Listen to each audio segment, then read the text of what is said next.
Hello, welcome back to Gray the Gold Witch. Today we're doing a reading on how you are normalizing the abnormal. So basically we're seeing what you're normalizing that isn't good for your life, what isn't helpful. So we have 4 piles today. The first is lapis lazuli. Second is garnet. The third is amethyst. And the fourth is aventurine. So take a second and pause the video if you need to meditate on the piles. Or you can use a random number generator. I've been doing that recently. Yeah, I will see you in your reading. Hey, pile 1, if you chose the lapis lazuli stone, then this is your reading on how you are normalizing the abnormal. I felt very called to do this reading, and really, I don't want people to take this personally, because what I'm describing, or what I'll be describing in this reading, is happening on a collective level, and it's been conditioned into us. So this reading's not calling you out for doing this, it's more so letting you be aware of a pattern that you might have been conditioned into that isn't serving you on a soul level, that's dampening your spirit. So these cards are going to tell us what you are normalizing that's abnormal. We have Kairos, and we have the Warrior. These cards are going to tell us how you're normalizing the abnormal. We have the Fire Ant. We have the Oyster. This card is going to tell us how you can resolve this, how you can fix this. We have Smother. And then we have for what you can look forward to, or what you will see after you have learned this lesson, and we have Fog. So, pile 1, what are you normalizing that's abnormal? So,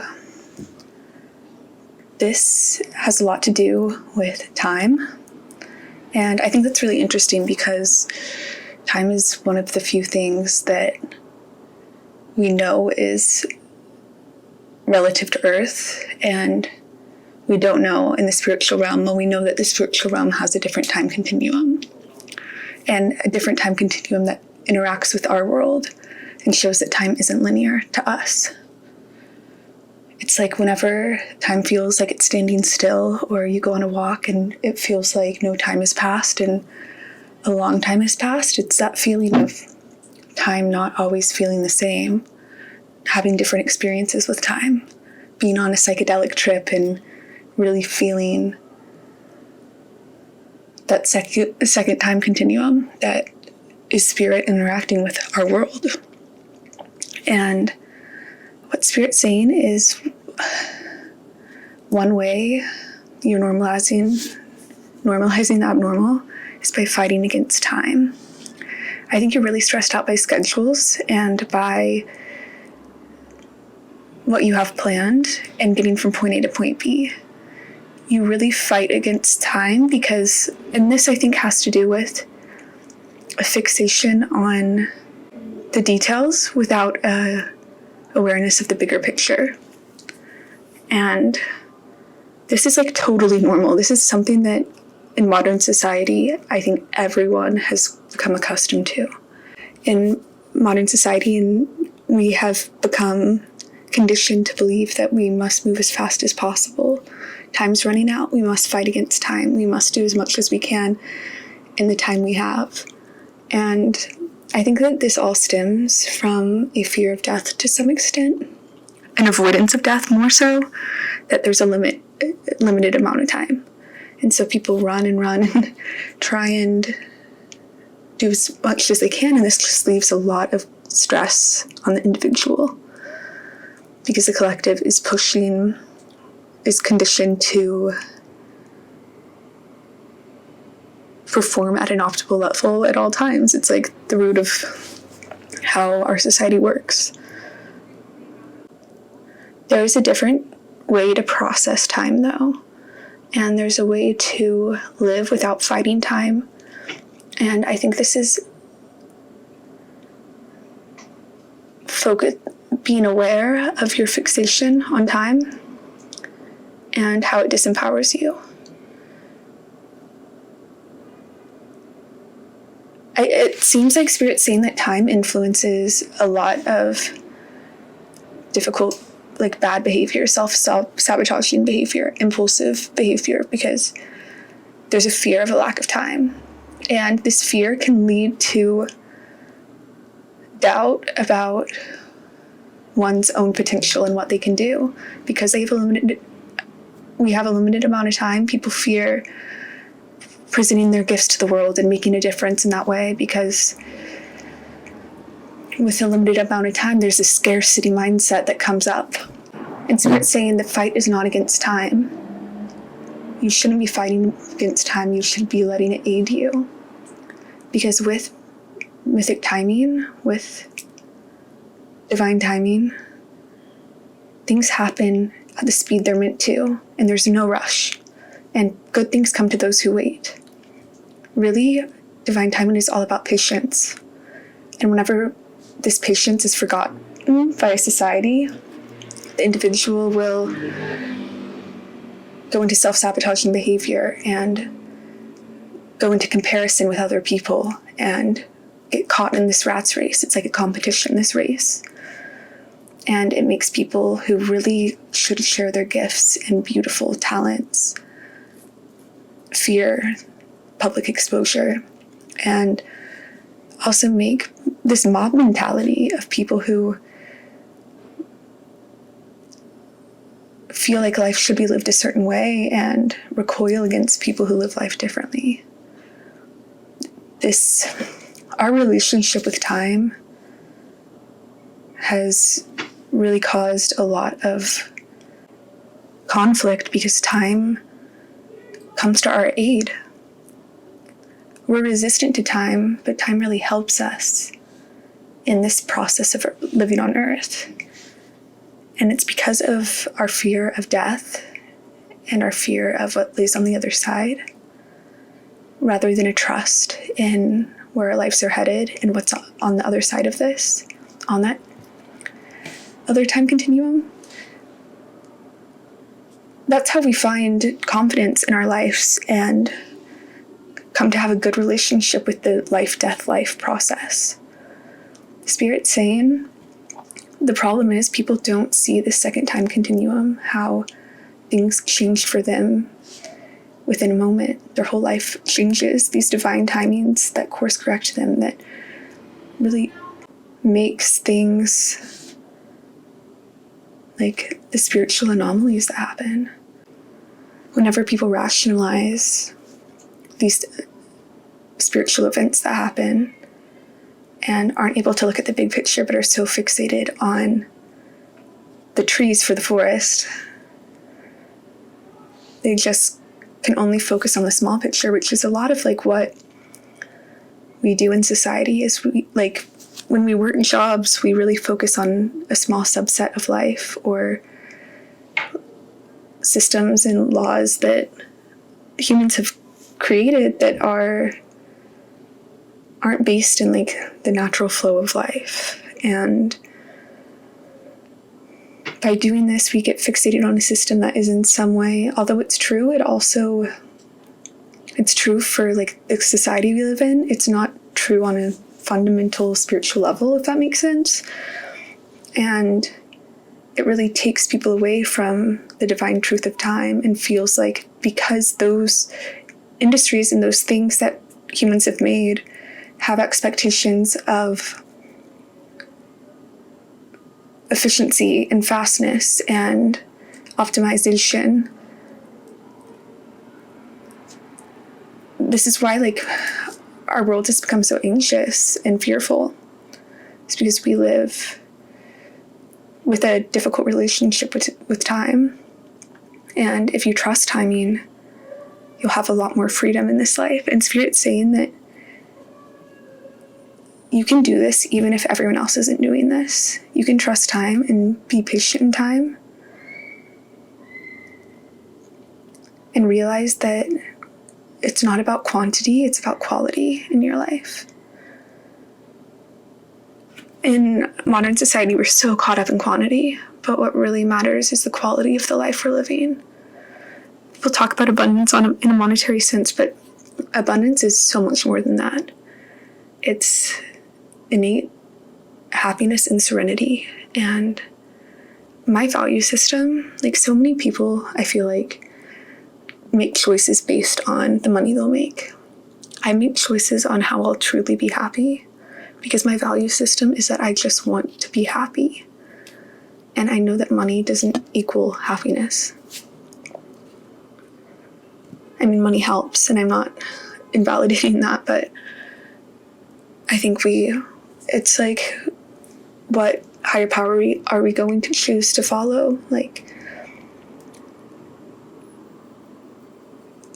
a God of benevolence and wisdom, or money? Like, you end up prioritizing one. So, yes. If you feel like you are shy about your gifts or doubtful about expressing yourself, this is really encouraging you to take time and give yourself the time to work on what you love. Not what's acceptable in society or anything like that, but what fills your heart with passion, what feels like it's calling to your soul. That's what you're meant to work on. And for no external validation, it's simply that your soul wants to express this, but time makes you feel like you can't. And this is also about surrendering groupthink. Whenever people have an opinion on this efficiency that society should have, you're meant to ask questions about it and not just conform to these values, because they're not helping you in the long run, and they're not what this process is about. Spirit's saying that the way you fix this, the way you fix your fighting against time, is by seeing what things in your life feel like they're trapping and suffocating you, and becoming aware of them. And also looking at the things that you might smother, that you might trap or suffocate in your life because you're clinging onto them so hard. And the way you find relief from this, and also like you smothering or you trapping, like events trapping you in the future, meetings in the future trapping you, like fixating on what's coming or what has happened in the past. Because all we have is right now. And it feels as though you're meant to surrender and find peace where you are. And the moment you stop resisting time and stop fighting against these things that you feel suffocate you or make you anxious, or things that you might be really attached to, the moment you stop resisting or stop pushing, that's when you'll be able to get free. I'm thinking of the Harry Potter, it's in the the Sorcerer's Stone, whenever Hermione, Ron, and Harry are in that like tree stuff that's like the ivy that's coming all over them and like trying to bury them, and they try and resist it and more goes on them, but the moment that they stop resisting, they fall through and they're safe. And that's kind of what this is giving me. I think you're meant to surrender to time and let time be a guide to you and peaceful for you. And I think that whenever you have fear about events coming up or things you have to do, there's some wisdom in that that's teaching you why you are resistant to it, or your soul's telling you there's something about that doesn't sit right with you. It's information, and you're meant to not blame this on time, but realize that this is information in what your soul wants. And also, whenever you whenever you fixate on the past or feel suffocated by the past, finding peace, meditating, loosening your grip on the past, you'll find peace and freedom and patience. The main thing about this, the main thing you need to do, I really think, in stopping fighting time is learning how to have patience, because this world really has an impatient rhythm to it. Our society does.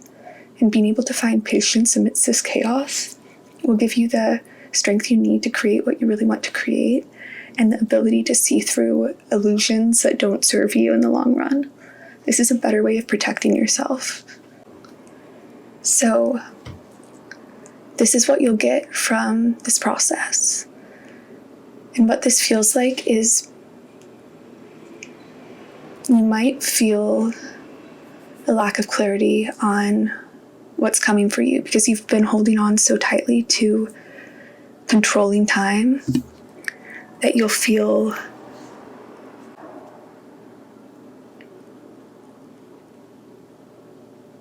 mystery and confusion about what's next. But this fog is very healing after intense drama. And this is a drama that causes anxiety, fighting time. The fight against time, it could be like a tragedy by Shakespeare. And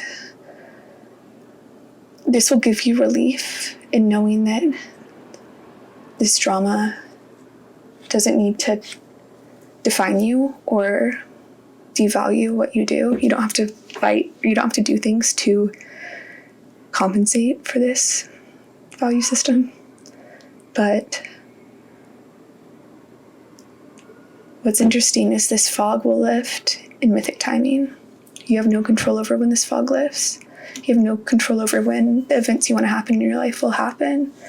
And the more you resist time, the more you'll feel trapped in it. But the more you trust time and find this patience and practice radical acceptance for where you're at, you'll enjoy your current moment. And when the fog lifts, you'll have trusted in it all along. And I think you'll feel a lot of gratitude. Spirit saying not everything is immediately going to be clear after you stop resisting time. Stop trying to control time. But with patience, things will slowly become clear to you. And you'll slowly have insight on what really matters to you and how you want to spend your days, and really flow into the time, flow into like spending your time in a way that works for you rather than what everyone else says you should do. Because this is your time to live, your time to spend, and you're not living your life for yourself if you're living it based on other people's values. It's like, don't fixate on the time on the clock, live the clock, live the time. And really trust that what's meant to happen for you will happen in its own time. And you don't have to fear that. What's meant for you will find you. And the amount you control or try and trap these things for yourself, the more resistance you give, the more unhappy you'll be. I also am hearing that song from Tangled, "At last the fog has lifted. At last I see the light." Yeah, so that might be significant. We're gonna look at the tarot cards now. So, what does pile 1 need to know about confronting this normalization?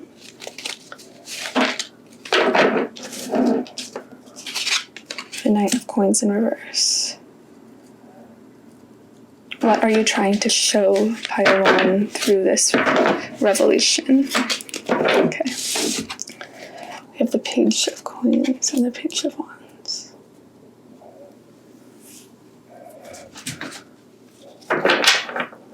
Clarify the Knight of Coins, please.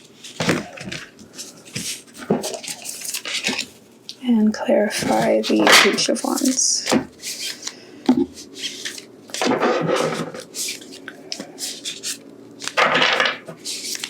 It's the page of, this is coming out difficultly. Okay, there's 2 cards, but we'll take them. We have the Page of Wands, again clarifying the Page of Wands, and the Page of Pentacles. We have Death in reverse. We have the Magician in reverse. Whoa. This is really interesting. What's on the back of the deck? So we have the 2 of Pentacles. And the 5 of Pentacles. Okay, it's so interesting that the Page of Wands in reverse is clarifying the Page of Wands in reverse, and the Page of Coins in reverse is also clarifying it. Okay, so this fear of time has to do with like the scarcity of running out of time to accomplish what you want to accomplish. And a big way this fear and this normalization of the abnormal comes out is you comparing your path to other people's paths. Spirit's saying that everyone has a divine path, and you trying to live someone else's path will only lead to your path being stopped. And Spirit's saying that you are only at the beginning of your journey. You are only at the start. And there's so much more for you to see, so much more for you to accomplish, and you don't need to fight against time. Just live the time of your life. And I'm hearing you will make mistakes on the way, but this is to teach you important lessons.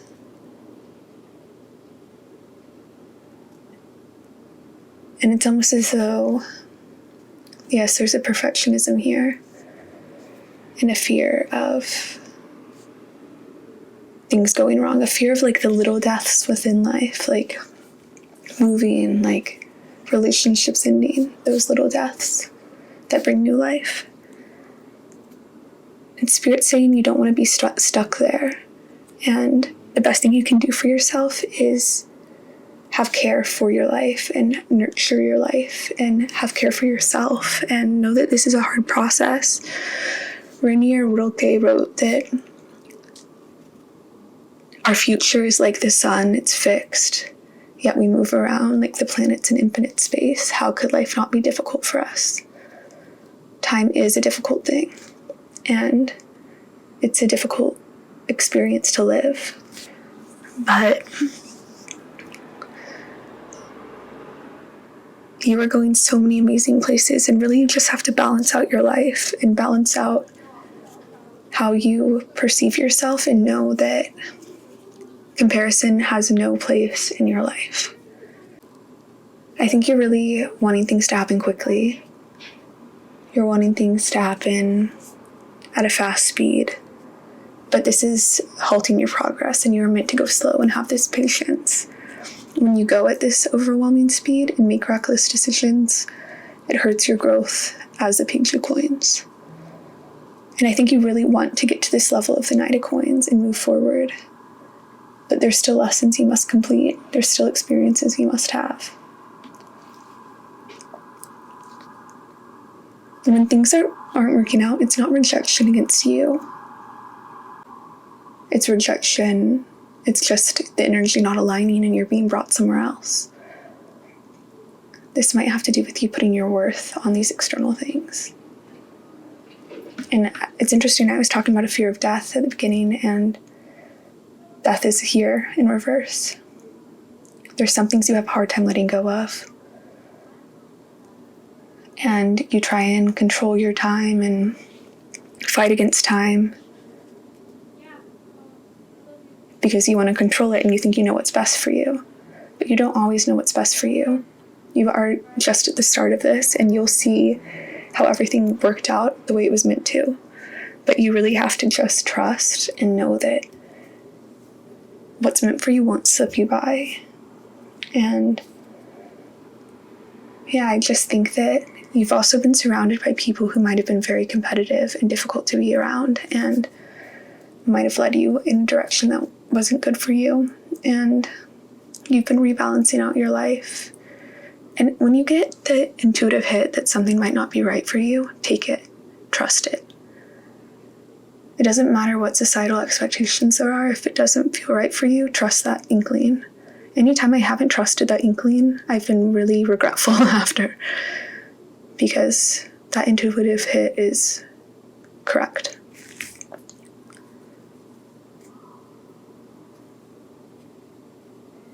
Spirit's really saying that you don't know where the path is leading, and that's great, because you're going to be surprised and very happy with it. But you have to let go of these endings, let go of expectations, and be grateful for where you are and where you're going, and trust that Spirit's leading you in the right direction, and you don't need to fight against it. You don't need to control this.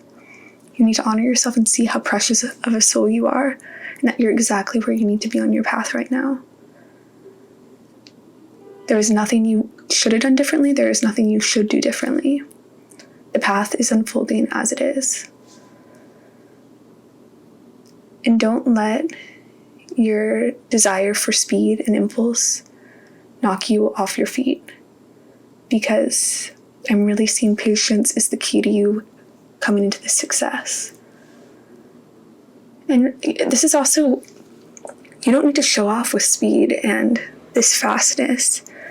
The way you'll give off this radiancy that you have within you that you want to share with the world is by going slow with this and letting people attract you and seeing what you have to offer. This is like, it's a marathon, not a race. Don't wear yourself out. Oh my God, and the magician has a clock. Maybe that's not a clock, but it looks like a clock to me. It really feels like you're going to see why all of this worked out the way it did, and be happy with where you are, because if you were where you wanted to be, you wouldn't be happy. Spirit's preventing you from going through difficult things that you don't have to go through. There's turns you've wanted to take that would have led to more difficulty and sadness. So I haven't used these cards in a long time, but these are the Rumi cards, and I'm going to close with one of these messages. So excited to see what comes out for you.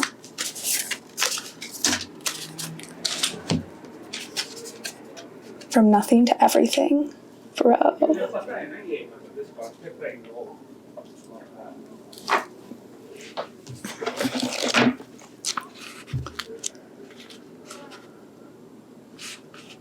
The number 7 feels important here.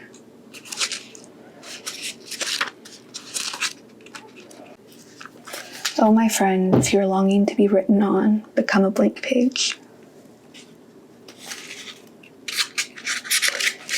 There are moments on the path of love that seem to focus on letting go of identities, of knowledge and certainty, of opinion, and even attempts at control. We may feel as though we are being stripped back to our core, and even then, perhaps further still. We may wonder if we can bear it. What shall, if at all, remain intact through these rigors? We may feel challenged every time we attempt to become something great, as though we are blocked by circumstances beyond our control. Again and again, it is as though a greater hand smacks our wrists the moment we try to take hold of something firmly, someone, anything, that brings us certainty or inner stability. Such are the rigors at an advanced stage on the path. We meet this challenge when our soul is ready for it. Why must it be thus? This is a sage question indeed. When we are asked to dispense with our story, the interpretations we have given to our life experiences over the years, we may not hear the request at first. We may vaguely note it, but not recognize the great divine source asking this of us, and so we do not give such an inclination due accord. We may persist with spinning our own tales instead, though our mind may fancy itself to be a great wrangler of the word, impressed with its own judgments and declarations. Yet in the light of comparison with the divine tale for our soul, all our fancies shall pass away, revealed as so very frail, like clouds dissipating in the sky. Perhaps we are graced with the realization there is so much more, or perhaps we still don't get the hint and move into struggle as we try to enact what we think our story should be. We may hit obstacle after obstacle and create even more terror in our storytelling. That life is such pain, a struggle, that success may not be for us, that we are forgotten and unheard. Yet we could easily choose to wonder if obstacle after obstacle, closed door after closed door, is just a prompt to look for the open window to climb through. And if so, instead of seeking to impose our small story upon the great truth, we can live the truth of our divine destiny. This is so cool. Then something magical happens. We participate through presence along with the unfolding story of our soul journey. We open up to whatever is asked of us, presented to us, happening through us, as we choose each day to come alive as much as we can. Then, as if by magic, there is something else that occurs. There would be grace, real, rich, dripping with goodness and sustenance, grace. This is a sacred blessing that enables us to pay attention to opening doors rather than closing ones. The divine assistance that lets us know our life is proceeding according to a greater intelligence and plan. Once we stop thinking quite so much and live day to day, we will be blessed with the realization that our individual life story is so much more extraordinary and perfect than anything we could have summoned, even with our wildest imagination. This oracle comes with guidance for you. You are being asked to let go to receive, to become empty to be filled. This may mean letting go of an attachment to a lover so you can receive genuine love. It may be of no longer holding on to a fantasy of your dream job, but of being guided into your most soulful and successful vocation. It may mean letting go of wishes for your body or health to be other than it is, so you can simply get on with living each day, taking steps into wellness without thinking beyond one day at a time. It is a divine paradox that when we are asked to surrender a story or fantasy, it is because reality is knocking at our door, more often than not, with the delivery of what we have been fantasizing about, but in the best way for us. The human experience of this paradox is that you may feel you are giving up hope, that your fantasy is dying. It may be very painful and bring you much grief, but all that is dying is your attachment and opinion about how it must be. This needs to happen so you can stop dreaming and start living it. This is what is happening for you now. Do not fear any part of your process. Embrace it without expectation, with trust in your heart that the divine is simply guiding you from fantasy into fulfillment. Wow. So, Pile 1, this is what I'm getting for you. I hope this was helpful, and I will see you in another reading. Take care. Bye. Hey, Pile 2.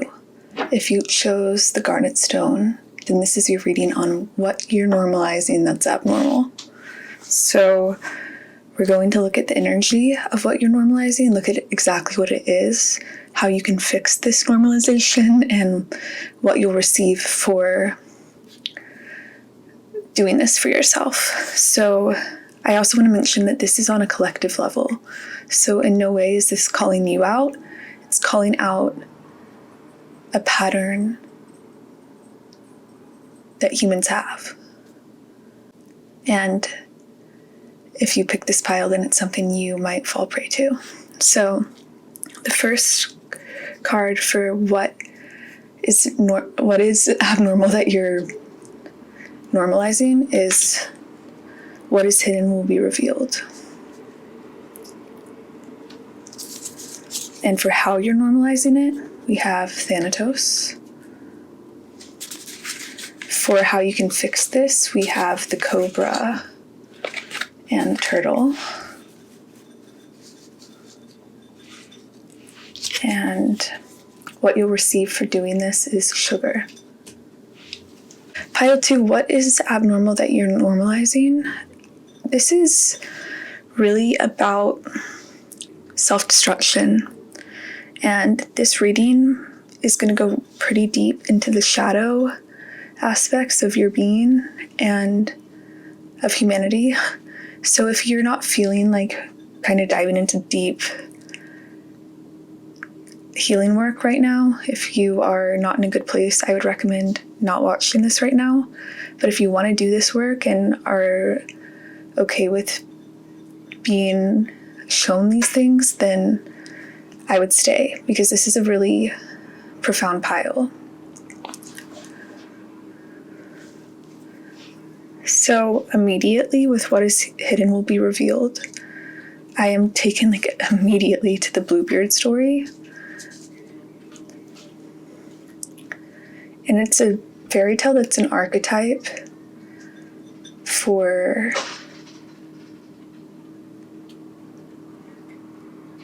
the natural predator of the psyche. The natural predator that everyone has in their psyche that tends towards self-destruction. So I'm going to give you an abbreviated retelling of the Bluebeard story, and it'll help you really see where I'm coming from here. So Bluebeard was a man who courted 3 girls, and they all kind of fell off about him when he courted them. But he invited them to a picnic, and their mother came along with them.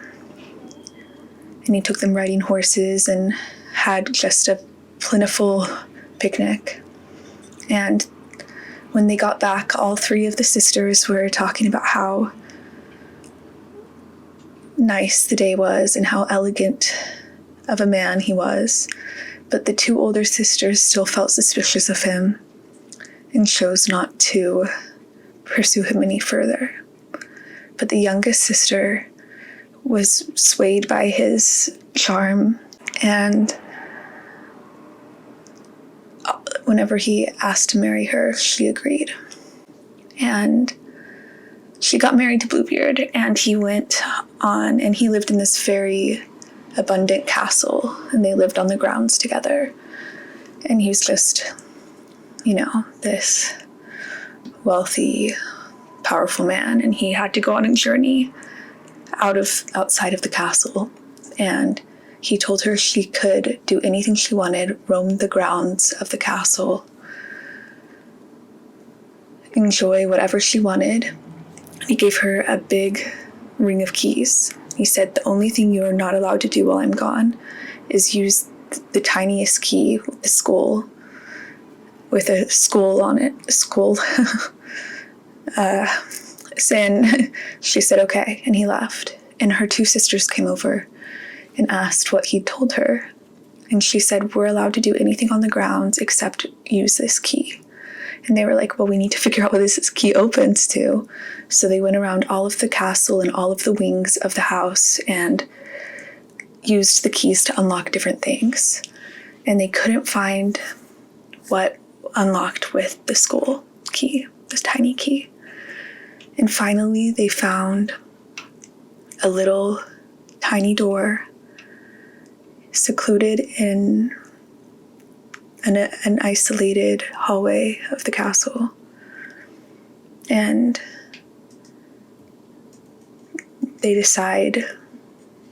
one of the sisters decides to open it. And whenever they open the door, they see a ton of skeletons and cadavers, and clearly people Bluebeard had murdered. And they were all of his ex-wives. And they all freaked out, and the key started bleeding, and blood was coming out of the key, and the youngest sister was trying to get the blood off so Bluebeard wouldn't know she'd been in there. But she couldn't get it to stop bleeding. And when he came back, he asked her where the key was. He found it in her dresser, and her clothes were all covered in blood because the key had continued to gush blood. And he said, now I'll have to kill you too. And she said, okay, well, please give me 15 minutes to collect my bearings and pray before you do that. And he went and he agreed, and he was downstairs, and out of her window, she called to her sisters and asked if help was coming. And she asked them like 3 times, and the first times they said no, and Bluebeard was yelling up at her to come down. The last time, they said, yes, our brothers are coming. They just entered the castle. And right when Bluebeard had gone up to her room to kill her, the brothers came in and killed him. So, long-winded story, but Bluebeard basically represents a deeply reclusive complex which lurks at the edge of all women's lives, watching, waiting for an opportunity to oppose her. And the problem posed in the story is that rather than empowering the light of the young feminine force of the psyche, Bluebeard is instead filled with hatred and desires to kill the lights of the psyche. And what's really interesting about this story is all 3 of the sisters have the premonition that there's something off about him, that they didn't feel safe around him. But the youngest sister has a naivety to her and is charmed by him and she basically walks into the arms of the predator.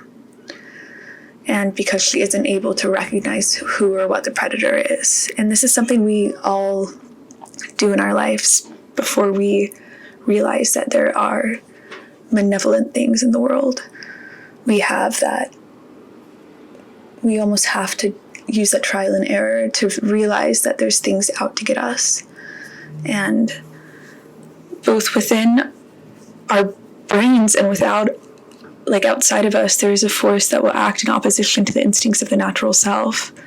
And this malignant force is what it is, and we can't do anything about it. Like, there's radical acceptance that there's bad and there's good in this world, and that's one of the things that we have to realize to become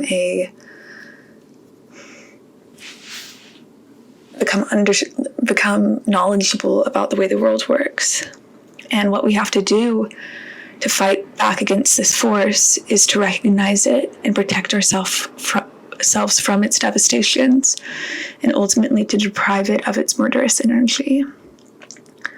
And basically, once we understand the predator, we become mature animals who are not vulnerable out of naivety, inexperience, or foolishness. And it seems in the story like the older sisters recognize that the predator, that Bluebeard, can't be trusted, but the younger sister is not only naive about the murdering aspects of her psyche, she is also able to be lured by the pleasures of ego and the wealth he had and the status he had. And basically, what is being normalized here that's abnormal is the self-destruction of the self, being taken in by the predator and believing that we are powerless, or it's a training to not consciously register what you know to be true. This is a long-winded way of saying that there is something that is killing your life force in your life, that is draining your life force, and its archetype is Bluebeard. And this could be an addiction, this could be some force in your life, a person, place, or thing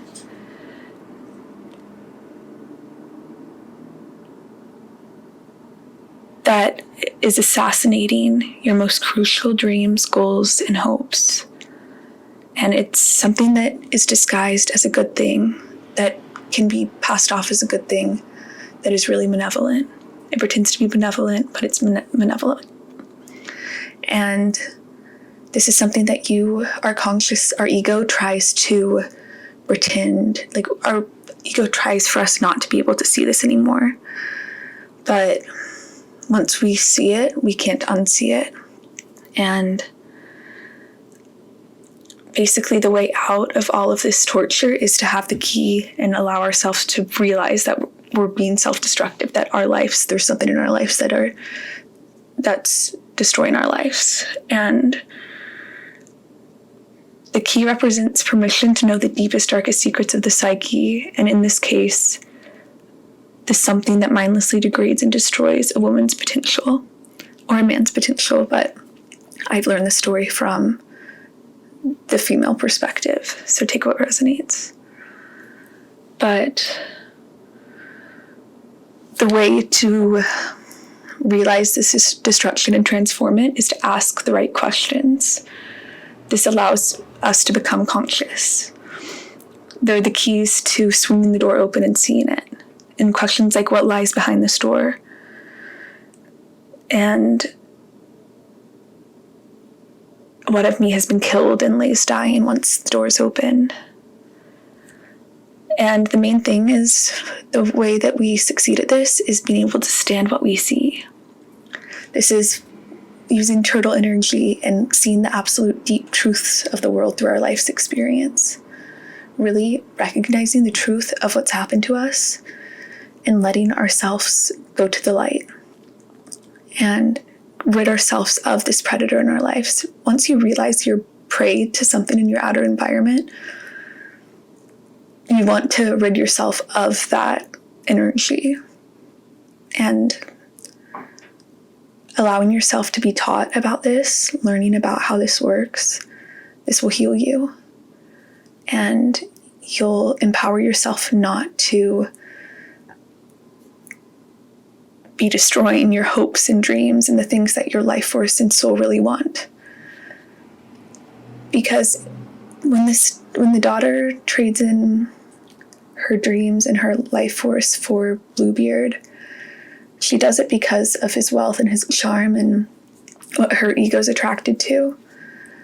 But it takes her into captivity, and she's trapped and can't be who she truly is. And the ability for her to stand, that she saw all of these dead things in the door that showed what she had become. It was a way for her to return to her deep nature.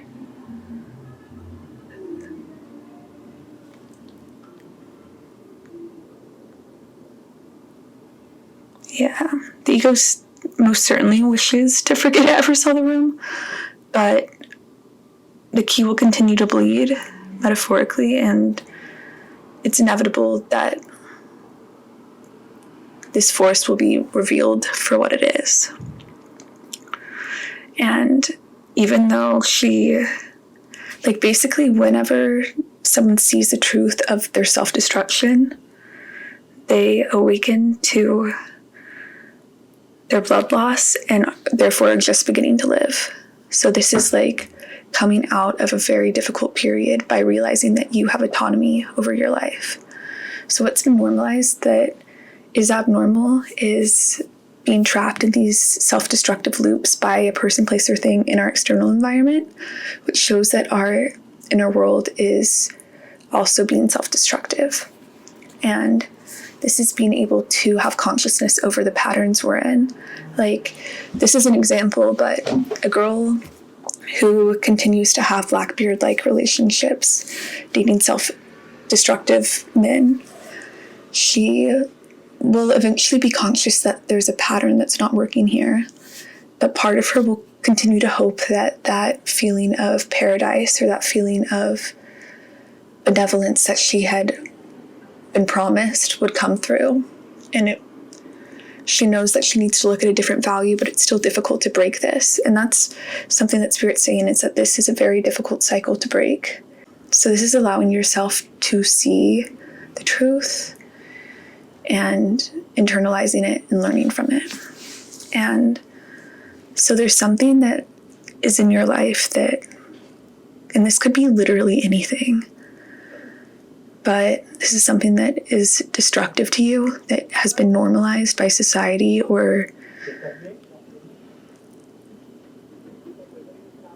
like this could be an addiction, like this could be so many different things, a toxic work environment. But the point is you've normalized it, and it is destroying your dreams and hopes and life force. It's making you cynical. and to address this and realize that you can fight against it and not let it have control over you. This will give you wisdom and also gratitude for your life, and you'll be able to enjoy your life and the simple things in it because you have addressed what was taken from you, what was injuring you, what was injuring your life force, and you'll find a newfound pleasure in your life simply because you have fought for yourself and taken out what was keeping you captive in your mind. It is really looking at the truth and being able to stand what you see and asking all the right questions, asking the questions that will lead you to the truth. Like, what's not working in my life? What would lie behind? What is behind the store for me? And what of me has been killed and lays dying? When you ask these questions, you'll find answers to what you need to do next for yourself. And it's so cool that sugar came out here because this is such an auspicious card. And it really goes to show that doing this leads to beauty, leads to happiness, leads to joy in the simplest of ways. It doesn't come from the ego. And what the ego, basically the Bluebeard promise is one that the ego loves. It's of wealth and beauty or just like early paradise on earth. It offers the illusion of some egoic thing, but in reality it's taking away the joy out of a person's life, the soul force. So whenever this is acknowledged for what it is, when you're able to look past the egoic illusions and see how it's hurting your life, you'll find joy in your life again because you chose yourself. So, yeah, this is definitely a very psychoanalytic pile, but I feel certain that the people who needed this message will receive it and will be ready to hear this. This is also the kind of thing that when you're not ready to hear it, when you're not ready to face this thing inside of yourself, you're not going to. And I can say that from personal experience. I was in the middle of my Bluebeard experience where I was naively going into the hands of self-destruction, literally on my way to, I was on a trip that had to do with that thing. And on my way there, I was reading literally about this archetype in Women Who Run with the Wolves. And that's a great book for you to read, about this. That's where I have learned everything about the natural predator in the psyche. But I was reading about it on my way there. And it took me, I think, a year after that to recognize that that was something that mirrored the Bluebeard story in my life. And I'd already realized it with addictions and other things, but I hadn't realized it in those terms. So it was a rude awakening, but it was also exactly what I needed.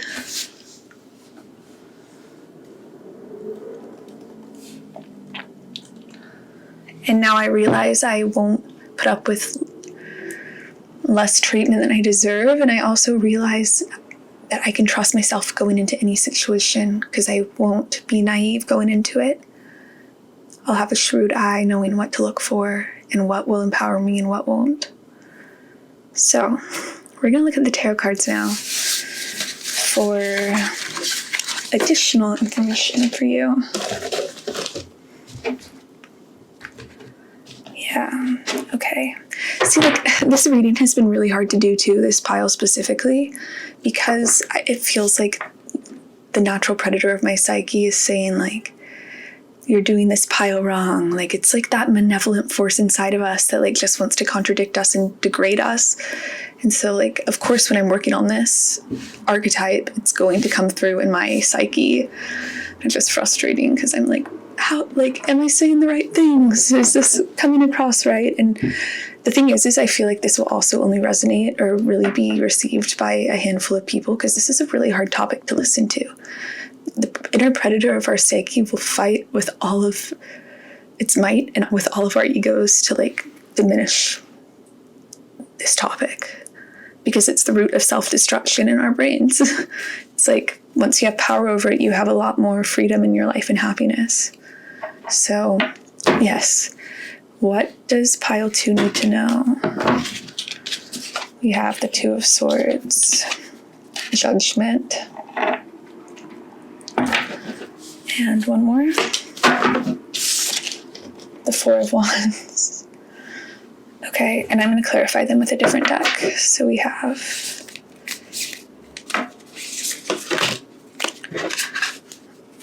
we can take this one.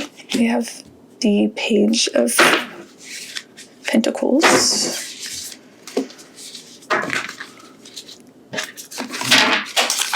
We have La Morte in reverse. And the Page of Wands in reverse. Spirit's really instantly being like, this is not your fault. This is a matter of life experience, and everyone goes through this. Everyone has to become alert to the malevolent forces in life. Like, people, like, it's easy to think when you're naive that, like, the world will be good if you only, like, do things, like, perfectly. It's like that control thing. But, like, there's bad and good in this world, and both can be true. And you choose what you focus on. But here, Spirit is saying, this is a learning lesson to help you grow. And Spirit's also saying this message is a divine message to you, sent from your spirit guides to let you know about this. This is something not to take lightly, because they want this destructive death process in your life, this deadening of your joy and hopes, to be brought to your attention so that you don't have to deal with it anymore. You're being given, like, a leg up.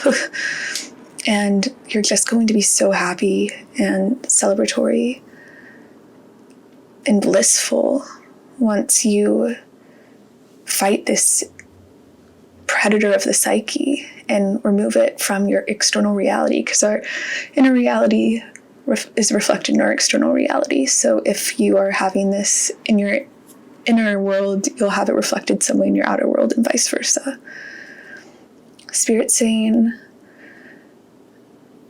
allow yourself, this is a process of removing the predator and fighting against the predator, and don't be hard on yourself about the time it takes. And Spirit's also saying that this isn't an easy thing to do. It's not an easy situation to be in, but the alternative is to stay stuck in it. There's no, like, winning option. The winning option is fighting it, but it still is difficult, and it's still not, like, there's no all exciting option here. But Spirit's saying, even after you've worked on this and really recognize the predator in your mind, you're going to have constant awareness of when you're having those self-destructive thoughts. And Spirit's also reminding you that when this bliss comes in, when this happiness comes in, you're meant to have humility to it and know that you have been blessed, and not be impulsive or entitled because of it. Spirit really wants you to just be grateful for what you're given and know that it's more than enough. And you'll continue to attract this beauty just by being able to stand what you see, being able to look at the destruction in your life and being able to stand what you see and doing something about it, fighting against it, realizing that there's a malevolent force that's working against you, inside of you and outside of you, and whenever you take away its power, you'll grow in power in the ways that matter, in the ways that count.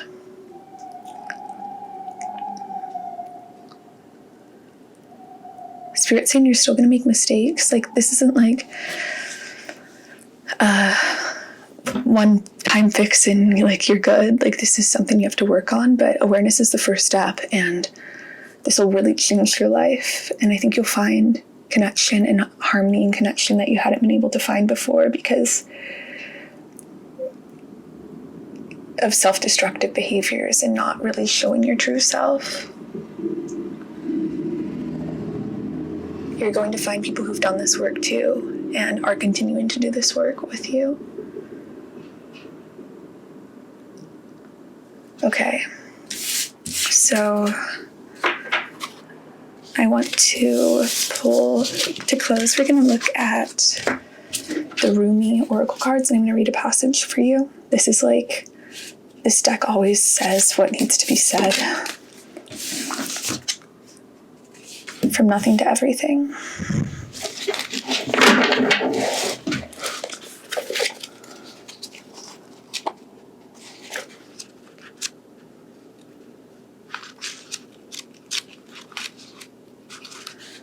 Oh, my friend, if you're longing to be written on, become a blank page. There are moments on the path of love that seem to focus on letting go of identities, of knowledge and certainty, of opinion, and even attempts at control. We may feel as though we are being stripped back to our core, and even then, perhaps further still, we may wonder if we can bear it.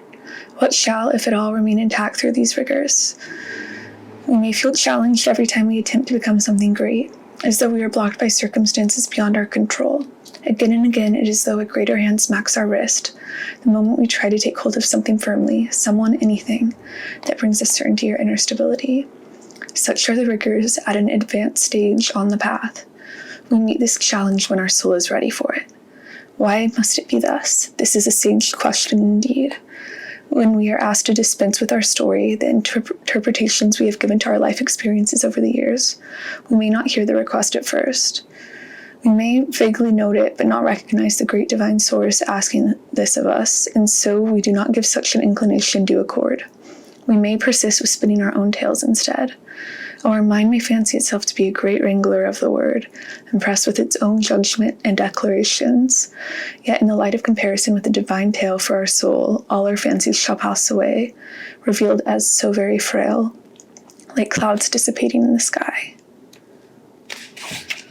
Perhaps we are graced with the realization there is so much more, or perhaps we still don't get the hint and move into struggle as we try to enact what we think our stories should be. We may hit obstacle after obstacle and create even more terror in our storytelling. That life is such pain, a struggle, that success may not be for us, that we are forgotten and unheard. Yet we could equally choose to wonder if obstacle after obstacle, closed door after closed door, is just a prompt to look for the open window to climb through. And if so, instead of seeking to impose our small story upon the great truth, we can live the truth of our divine destiny. Then something magical happens. We participate through presence along with the unfolding story of our soul journey. We open up to whatever is asked of us, presented to us, happening through us, as we choose each day to come alive as much as we can. Then, as if by magic, there is something else that occurs. That would be grace, real, rich, dripping with goodness and sustenance grace.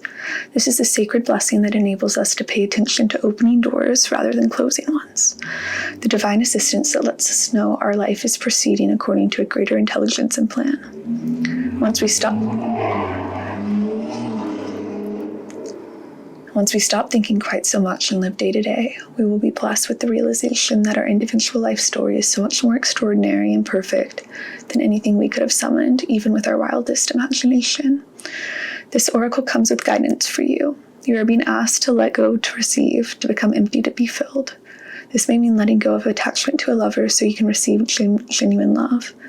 It may be no longer holding on to a fantasy of your dream job, but of being guided into your most soulful and successful vocation. It may mean letting go of wishes for your body or health to be other than it is, so you can simply get on with living each day, taking steps into wellness without thinking beyond one day at a time. It is the divine paradox that when we are asked to surrender a story or fantasy, it is because reality is knocking at our door more often than not with the delivery of what we have been. Fantasizing about, but in the best way for us. The human experience of this paradox is that you may feel you are giving up hope. that your fantasy is dying. It may be very painful and bring you much grief, but all that is dying is your attachment and opinion about how it must be. This needs to happen so you can stop dreaming and start living it. This is what is happening for you now. Do not fear any part of your process. Embrace it without expectation, with trust in your heart that the divine is simply guiding you from fantasy into fulfillment. Wow, pile 2. I'm blown away at this message, and I hope I was able to give it effectively. So this is what I'm getting for you, pile 2. It was an honor to read for you, and I'll see you in another reading. Take care. Bye. Hey, pile 3. If you chose the amethyst crystal, then this is your reading on how you are normalizing the abnormal. So we're going to look at the energy of what you're normalizing, and then go from there, talk about how you can fix it and what you'll receive or what the outcome will be for changing this belief. So I also want to add that these are collective messages. This is something that happens on a collective level. So this isn't just you personally. This is something we've been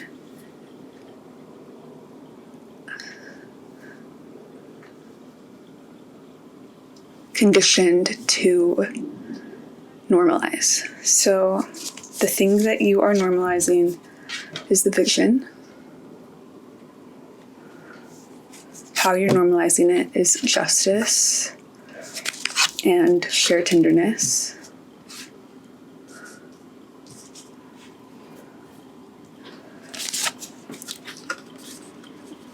How you'll fix it is winter, and what you'll receive on the other side is the hawk. So pile 3, this is a really interesting spread, and it's also very spiritual. This message is definitely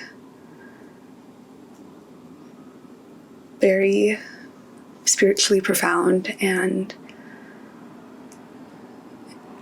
I want to first start with what you're normalizing. So this normalization is definitely one of trying to see the whole picture before it's ready to be seen. This is like, I'm thinking about how Renaissance artists spent so much time meticulously creating their art, and when they were done, they made it look easy. And this is kind of the concept that behind the scenes, there's a lot of complexities and things that aren't ready to be shared by the divine. And what's normalized is future tripping and trying to control the future.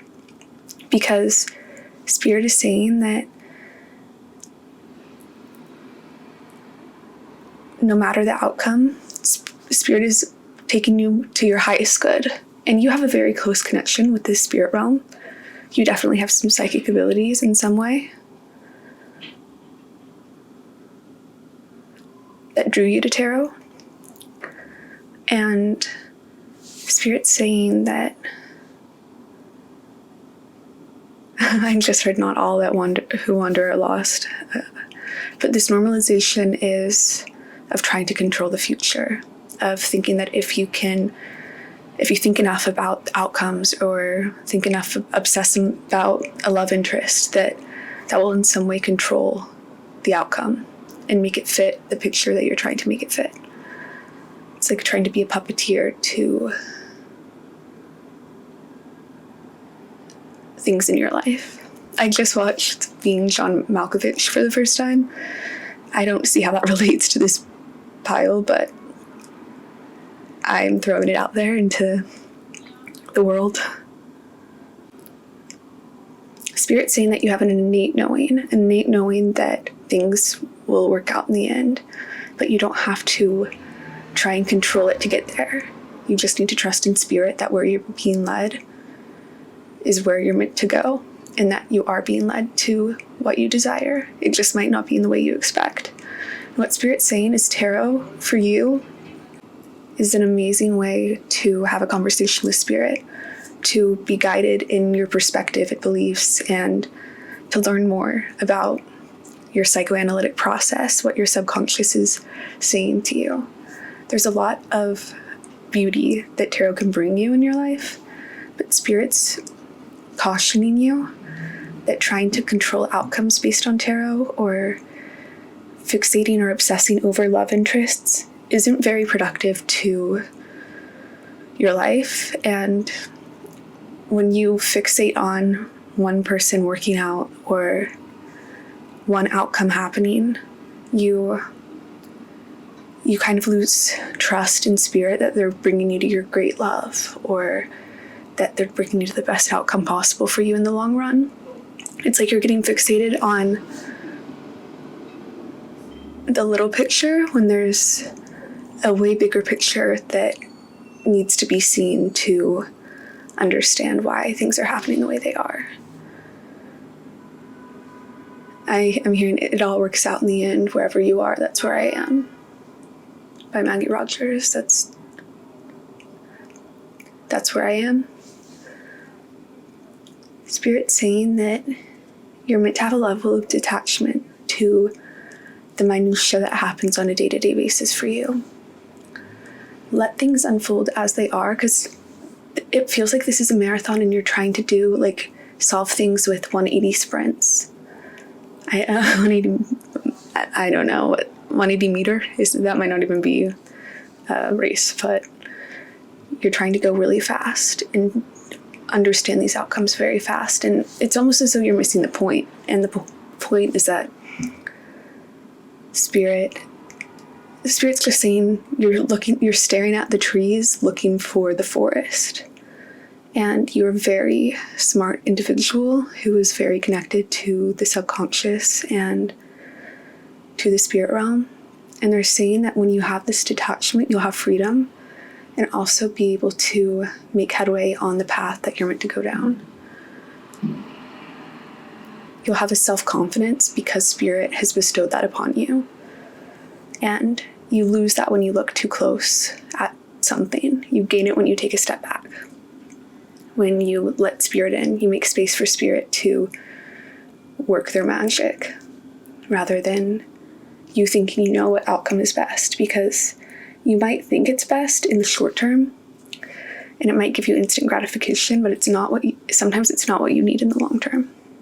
So there's more of a trust that Spirit's asking you to have in them, and realize that that's not how you have to use tarot, because it's almost like they're saying you can, but you're just wasting your energy.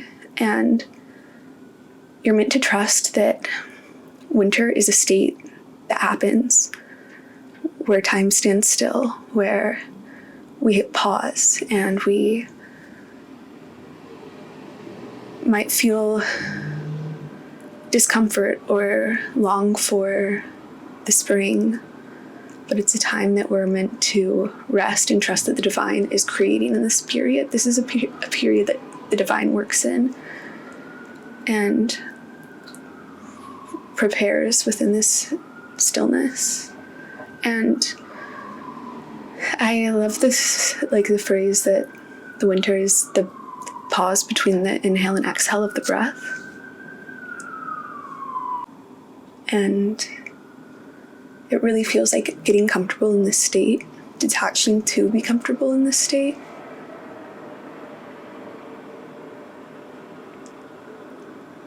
Is how you'll find peace and how you'll get back to that innate knowing that things are working out.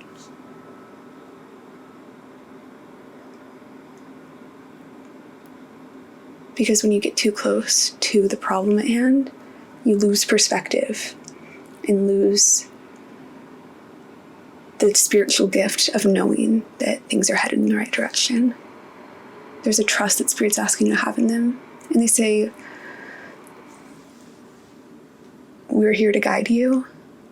And there's some things that we will tell you through tarot or through your intuition, but there's some things that have to remain a mystery for things to unfold in the way they're meant to. It's like they're trying to tell you that you don't want to know the ending of the book of your life, and they don't want to give you all the answers and spoilers. And they can't give you them, or it won't unfold that way.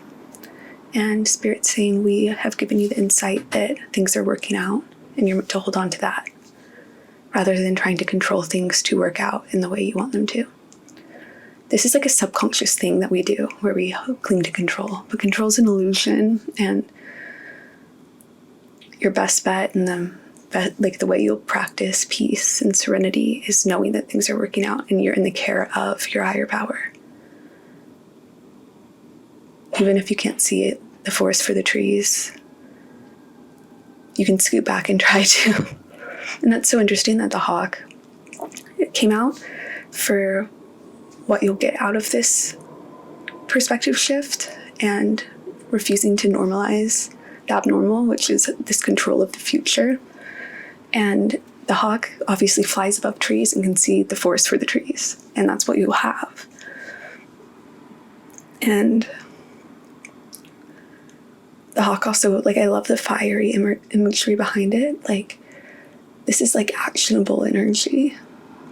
You're going to be having things fall into place while you're in this energy. And this also talks about a message from the divine, that the divine is leading you to your next step, to your next spark of clarity, your next moment of understanding. And the hawk, when the hawk is out of balance, they see too much and they become suspicious or afraid. And so you're meant to have this perspective shift and know that things are working out the way they're meant to. And you're just meant to be gentle with yourself and trust in spirit more, surrender to spirit more, so that you can come into your power more. That you spend less time fixating on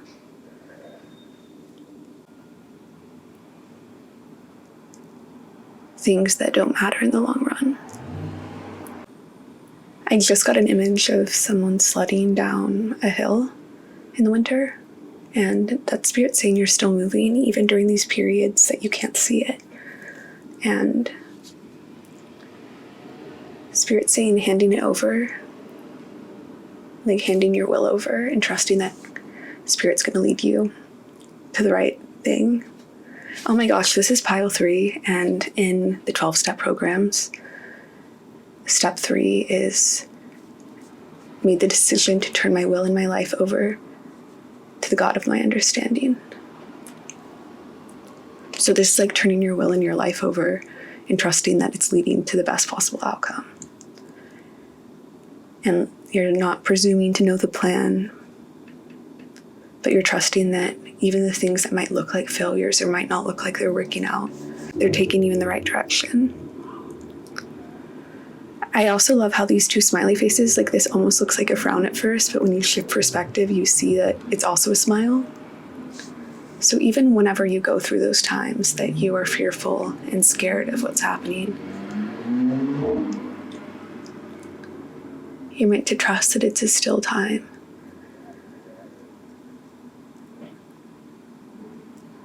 And also realize that you have control over like love in your life. Even if you don't have a romantic partner, you can love the friends in your life, the family in your life, and yourself. You can show yourself love. And you can also have a perspective shift of seeing things that are going well in your life, that gratitude that'll prepare you for more insight into your future. Because the things that aren't working out right now really are in your best interest, and you're meant to trust in spirit that you're going the right way, that you don't have to control everything, because you deserve to spend your energy on things that are deserving of your time.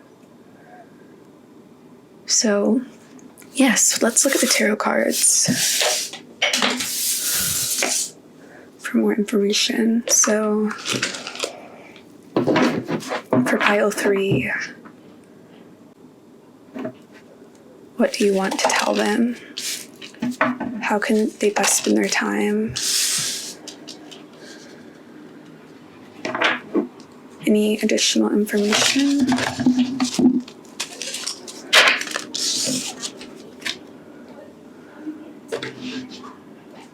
Let's clarify the first card.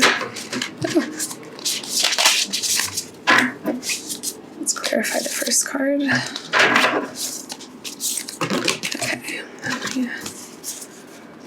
too many. These cards are great. I love them with all my heart, but they are pretty hard to shuffle. So one more. There we go. Yeah, that just made me think, as I was shuffling that card, of the yes and principle, that both and can be, like, both things can be true. Like, this time period is really difficult for you and painful, but also it is, and it's also true that it's taking you where you're meant to be. Like, you can hold both truths, and one doesn't negate the other. Both can exist and take up space.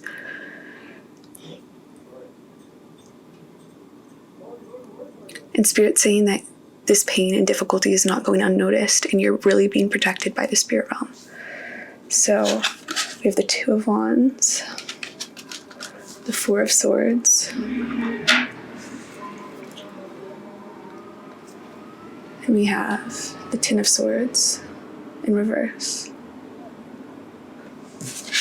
We have Justice, the Nine of Cups in reverse, and the Lovers in reverse.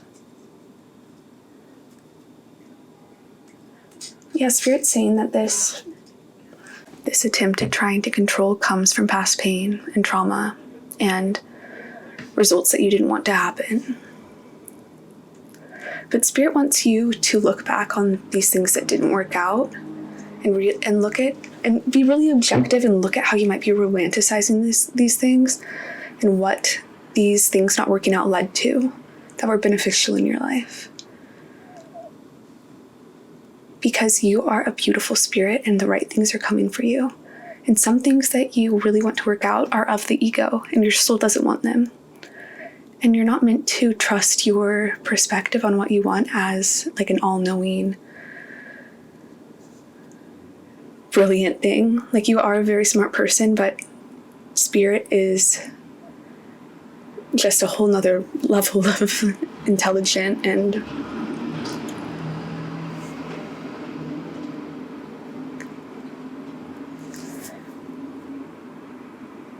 things might have not worked out in the past in the way you wanted them to, but they're leading you where you're meant to be. And these things had to end for you to expand in the way you were meant to.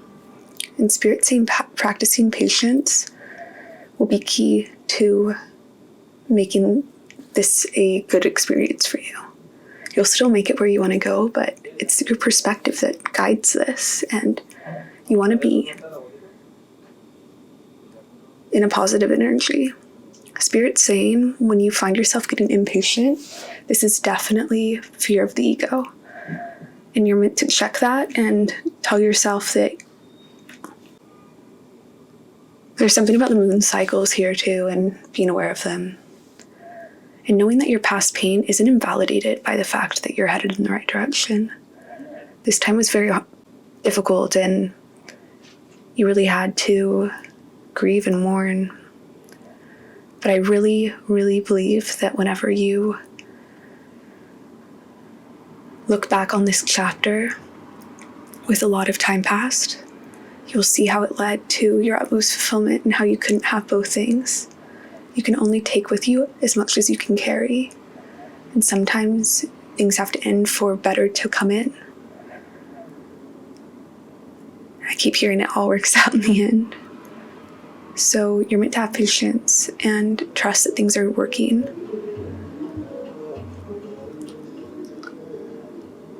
And look at how your ego is influencing these things. Like, the soul craves growth and harmony and love, and the ego craves more material things and is worried about perception, and it's just really caught in the 3D. And for you to find peace, I think you have to acknowledge when your ego is hyperactive and telling you things that aren't necessarily true.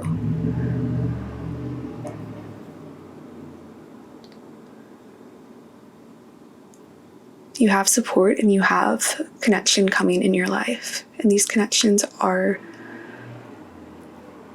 exactly what you need to continue on your path. And It feels like a lot of the stuff in your past chapter was of the ego. And whatever had to leave your life was of the ego, because you have a much more powerful spiritual purpose than to be stuck in that state of mind. So it really goes to show your soul's powerful, power, that you have been guided out of those situations and into new. You're really going to enjoy your life from your soul, and that kind of joy is priceless. You're going to be abundant in so many ways, and you can start now by practicing patience. When this impatience comes in, that's when you get into a lack mindset and fearful and try and control things.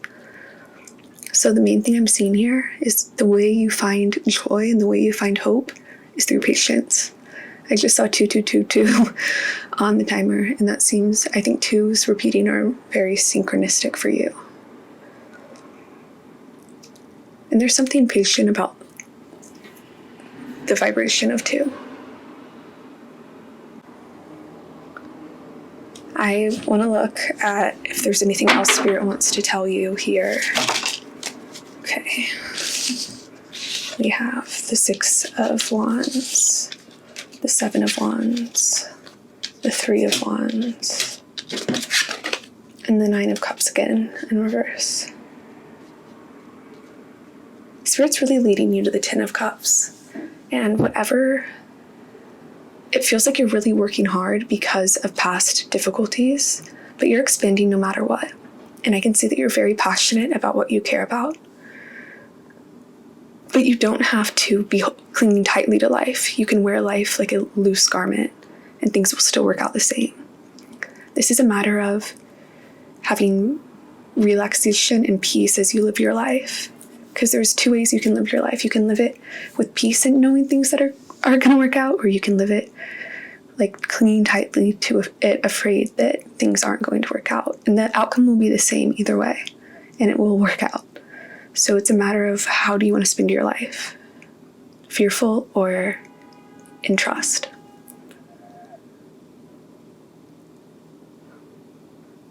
And Spirit saying everything that's happened in your life has taught you a valuable lesson and is leading you where you're meant to go. And you're going to keep climbing this ladder to your destiny. Oh, I'm being reminded there's a short film of this girl who climbs to the moon. It's animated.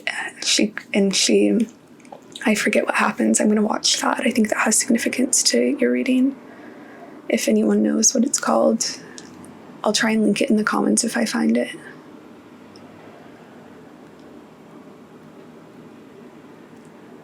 Yeah, also with the 6 of Wands and 9 of Cups, these are really also wishes of the ego.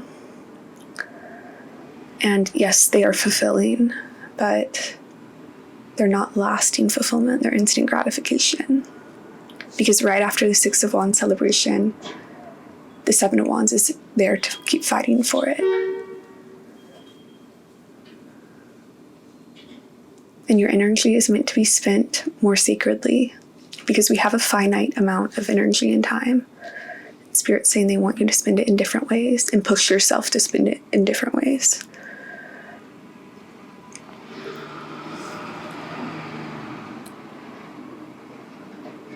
You're going to be so much happier with the outcomes that happen than what you craved in the past.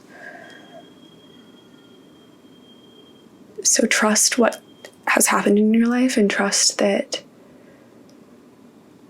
you've been made stronger for this and really fortified your character. So to close, I want to look at the Rumi Oracle cards for any last guidance. I'm only taking one. We have Sacred Union. Okay.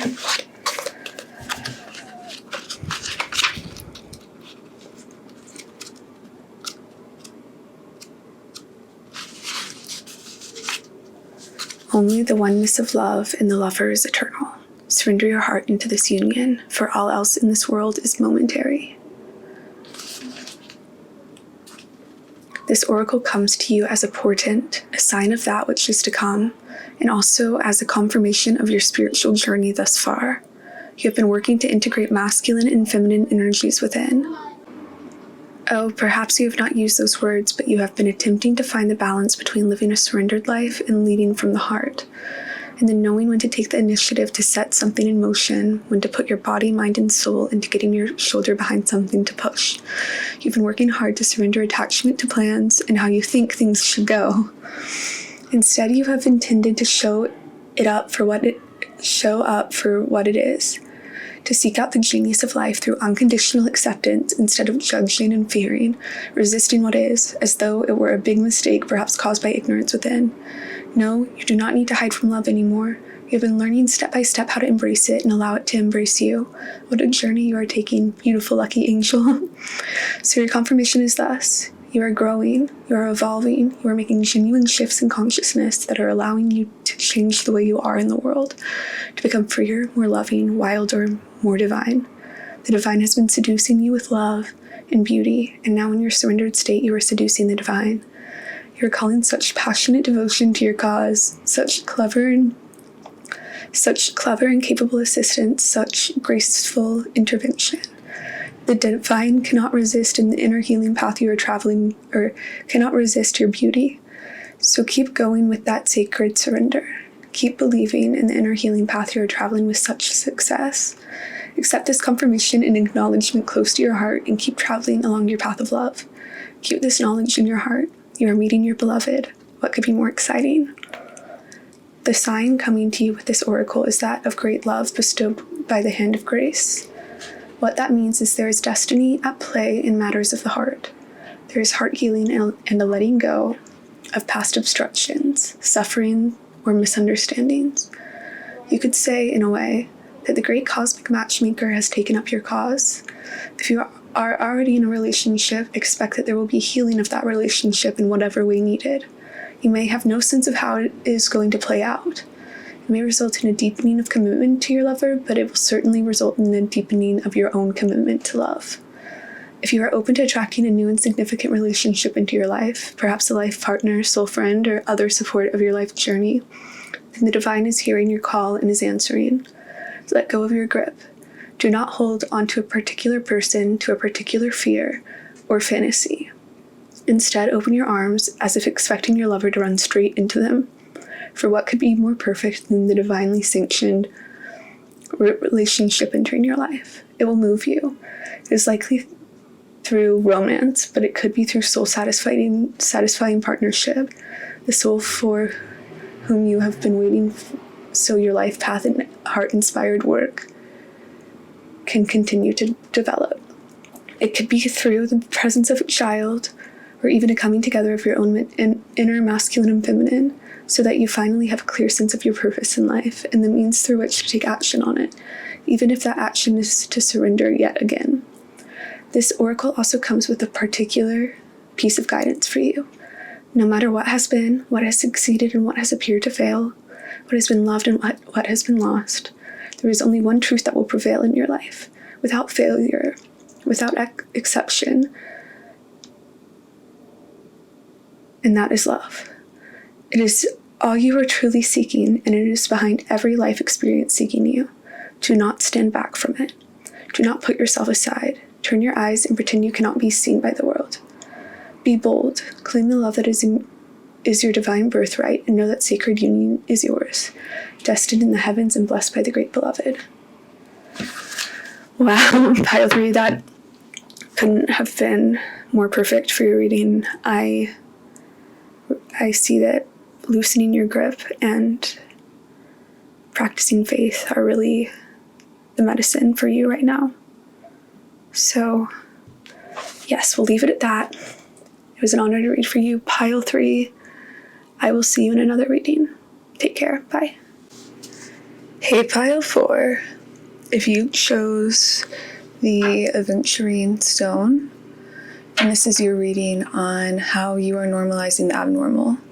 So we're going to look at what you're normalizing, how you're normalizing it, how we can fix it, and what's on the other side of you doing this. I also want to note that this is a collective reading, these things that we're normalizing happen on a collective level. And it's because we've been conditioned to act in this way or to believe these beliefs.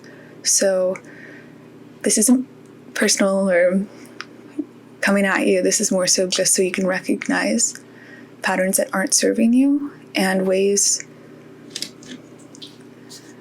to give yourself peace. So the first card we have here is, this is what you're normalizing that's abnormal. We have 10. How you are normalizing it, we have the butterfly and the crocodile. How you can fix this, we have something that isn't never truly yours, and Fire Mother.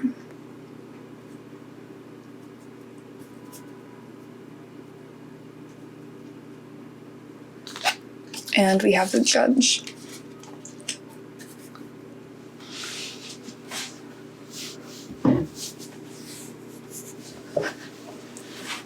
Okay, pile 4. So your reading is very interesting, and what you're normalizing and how you're normalizing it feel like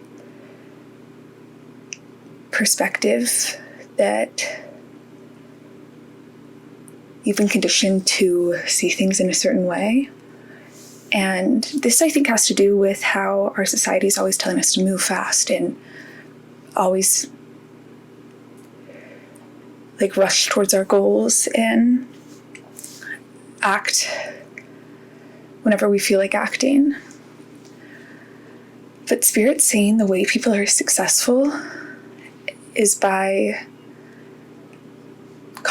by taking periods of rest or periods of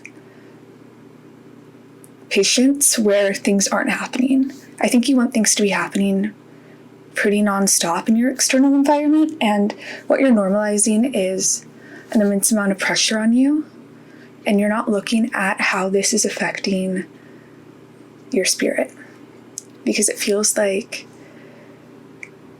you might lash out or feel pretty fragile when you're overworked. You might feel fragile or frustrated or lash out sometimes when you're overworked, whenever things seemingly aren't going your way. And what Spirit's saying is there's a formula to this, in that there's a way that you can be successful, but you have to realize that the only thing you can change is how you act and what you do. And the way that you can better act in your external environment to have the results you want is to be gentle with yourself. Do work whenever you have the strength to work, when you have fueled up your energy, when you have rested and been patient with yourself. And this also has to do with relationships and work. It's a matter of not trying to sprint this marathon. And I think what I'm thinking about is how, this is a really random example, but Taylor Swift took hiatuses from making her albums and going on tour, and those were her rest periods to go out again and accomplish more. And she acted when she knew she had the strength and energy to succeed. And that's why she's done so well in her life, is she's not trying to work during burnout. She prepares herself, prepares her energy, knows what she has to give, and gives it.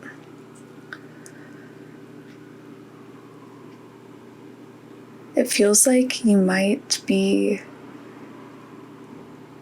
clinging to things in your life, events in your life, people in your life, that you're more so meant to detach from and hold space between you and this thing, because really the only thing that is yours is you, and everything else is separate from you. And this card talks about how money travels, like dollar bills travel through so many people, and so many people use it for different purposes, and money is never really ours. It's just what we choose to do with it and how we use it.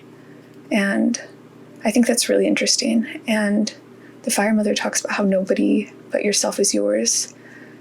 And because this is a phoenix that has died and has been reborn,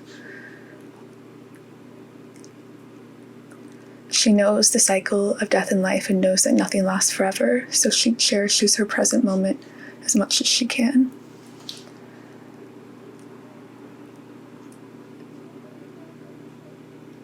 You're not meant to be stressed all the time, and you're meant to allow yourself to realize that just because you hold on tight to something doesn't make it yours. You don't have to put pressure on things or work yourself to the bone or cling to things that are really out of your control. And it feels like because of past trauma, you fear going through difficult things again. And so you really hold on tight to what you think you can control. And Spirit's really saying that the more you detach and relax and allow yourself rest periods, the more you'll succeed whenever you take action in the external world. And you won't resent the external world for having you work or having you do things that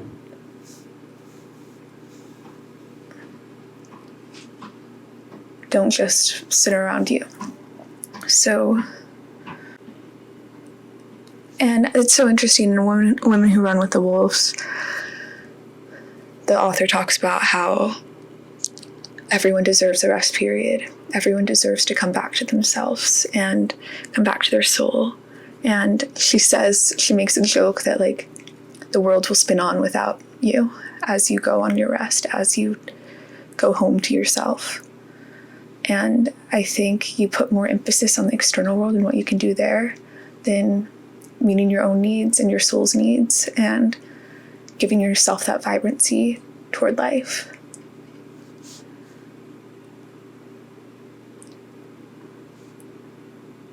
I think this really comes down to impatience and also being critical of yourself when you take time to rest. You might still rest when you have burnout, but if you're critical of yourself the whole time you're resting, then you're not really resting. You're being mean to yourself. And the judge, this is what you'll have from the other side of fixing this. The judge is about compassion and right thinking.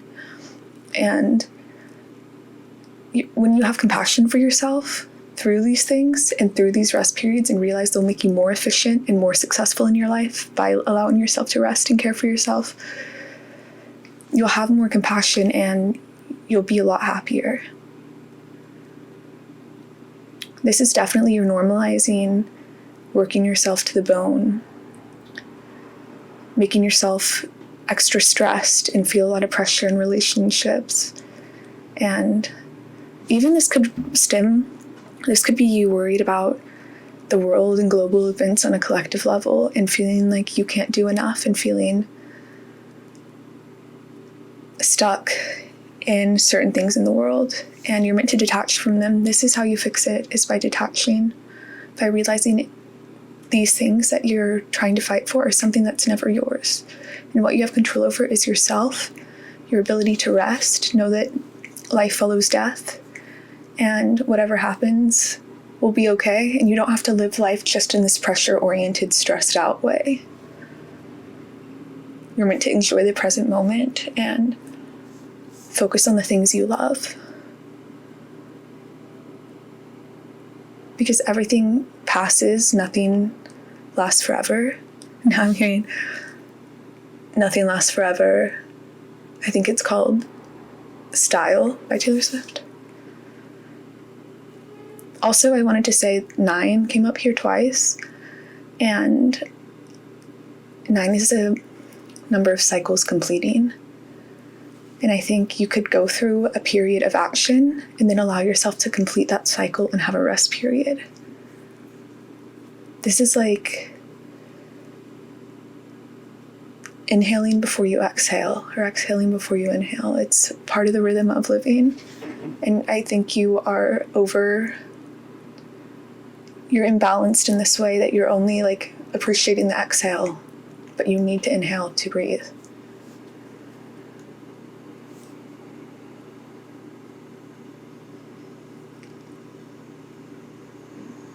And what's funny is when you start doing this, you'll find more success because you'll be happier and care for yourself more, and you won't be running on empty. So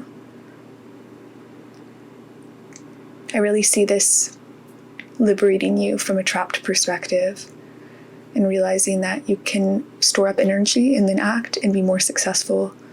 And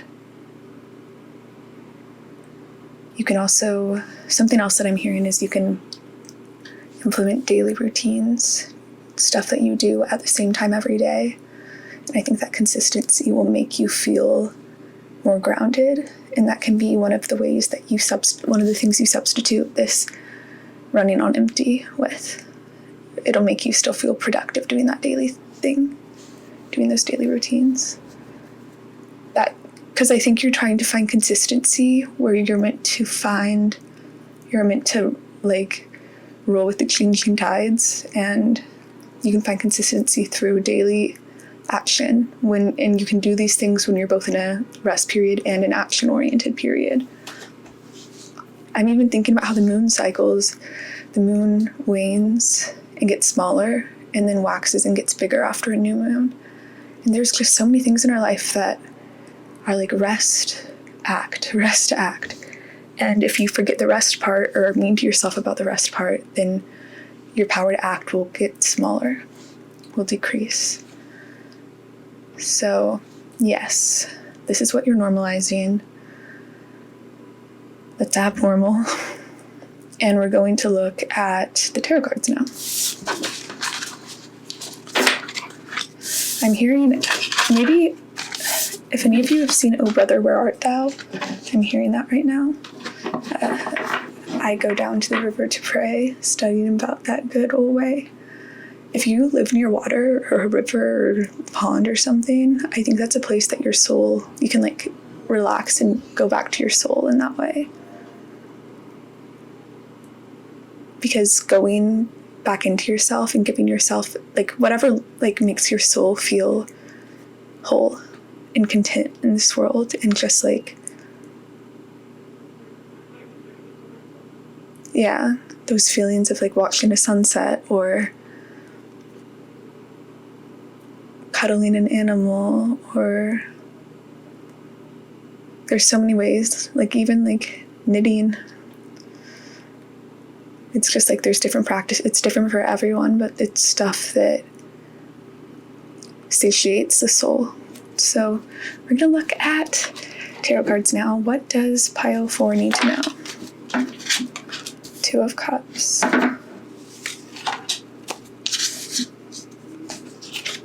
Ace of Cups.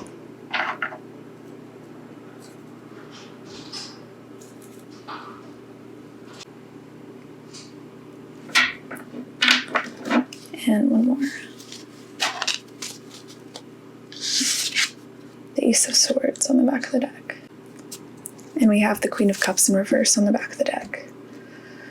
And I'm going to clarify these cards with my beautiful French deck. So what is 2 of Cups? We have the Devil.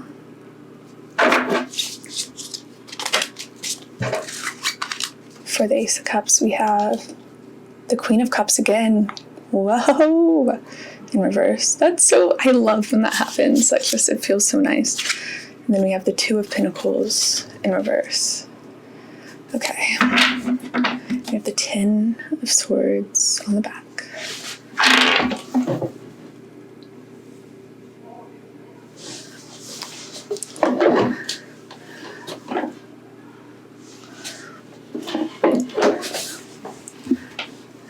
I love this for you, pile 4, because Spirit's saying what you don't realize is that things are really working out for you. And I think there's been something you've been wanting to come in, something you've really been craving. And this could be a relationship, this could be a success, take it how it resonates. But because of past trauma, because of past pain, like this comes from something that's happened in the past. You have some cognitive distortions or some confidence issues about bringing love in. And what I also see is that you want to pour out your love onto everyone, and that's your focus. You want to give it to everyone. But you have to pour it back into you to have more to give to people. And with the Queen of Cups in reverse here and here, I see that you aren't giving enough love to yourself. And whatever you want to come in for you, you have to be giving that love to yourself too, and being kind to yourself and not overworking yourself. Because the Two of Pentacles and the Ace of Swords here make me think that you don't realize how imbalanced you are in giving and receiving. And you're meant to be more receptive and not feel like you have to give to show worth. This thing you want to come in, if it came in while you were feeling unconfident and unsure of yourself, it wouldn't be balanced.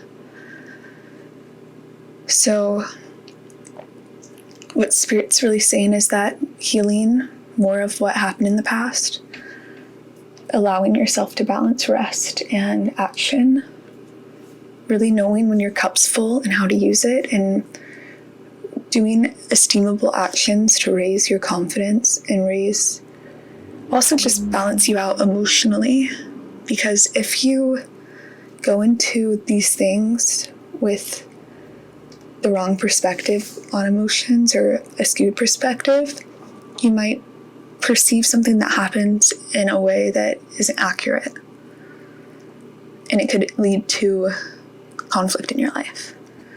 So what you're really meant to do is realize you don't know everything about this, but what you do know is that you need to fill your cup first before you fill anyone else's. And how you take care of people in relationships is not an indication of your worth. It's kind of paradoxical because it feels like the more you withdraw this love and bring it back into yourself, withdraw it from other people, the more love will be coming into your life.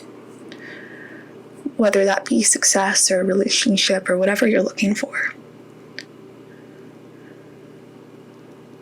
Because it feels like you're so focused on trying to achieve this thing, but you're doing it in the wrong way.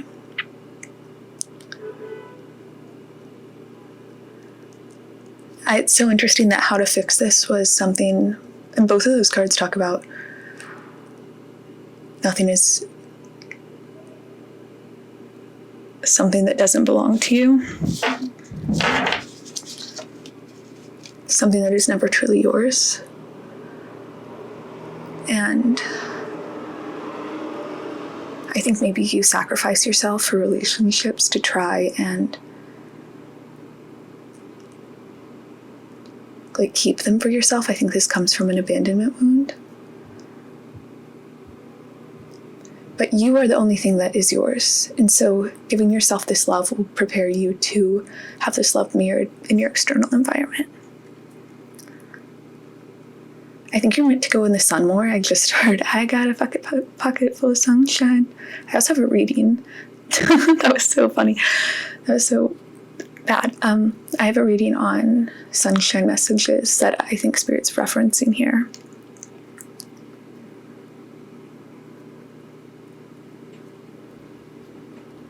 Look at how you have obsessions about external things in your life, whether it be people, places, and things, and really monitor that and try and find some more focus on yourself.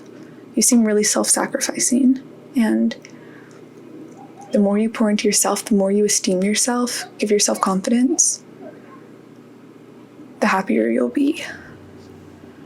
So I was going to ask what's on the other side of you having this esteemable action, but it's already here. You're going to have connection and partnership and community around you that really uplifts you, and you won't have any resentments towards them for how you self-sacrifice, because your cup's going to be full, and the remainder, the whatever drips over, you're going to give to others. You won't be self-sacrificial. And if you're looking for romance, looking for love, I see that, or like wanting to nurture an existing relationship. Spirit's really telling me that new, though. Like, you can't be living in these patterns you've been living in. And I think also what you value will shift when you feel this confidence in yourself. Yeah, the more you balance your time, the more rest you get, the happier you'll be.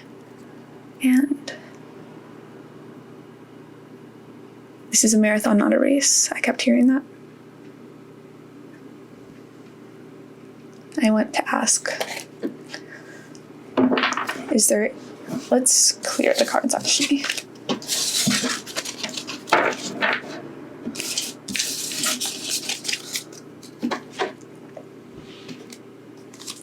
Do you have any other advice for pile 4 on how to how to fix this issue and bring in what they desire? Okay. We have the Queen of Cups still on the back of the deck, so really this is rising in your confidence. And we have the High Priestess and the Four of Wands.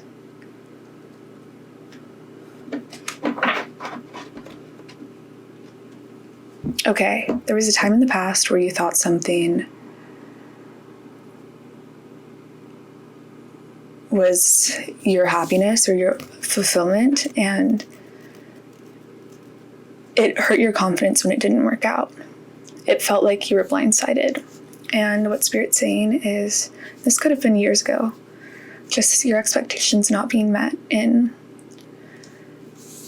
whether it be social, romantic, career.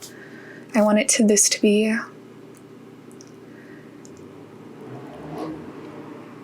it could be a wide range of things, but I am seeing romance heavily. How you fix this is by pouring into yourself, and also by realizing you don't know the full plan and you can't control it. And all you can control is your confidence and your self-esteem and doing things for yourself. And realizing that can't come in until, this happiness can't come in until you already are this happy in yourself. Because once you're happy in yourself in this way, it'll be reflected out of you.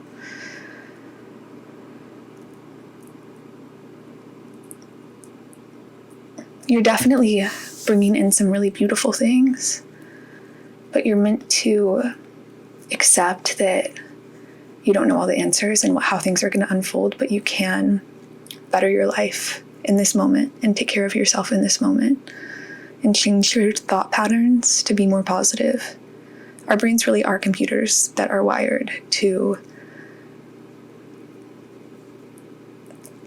with patterns of either positive self-talk or negative self-talk, and our feelings really make them seem like reality, but you can change your perspective. You can focus on the good rather than the bad, because both exist and we choose which one we focus on.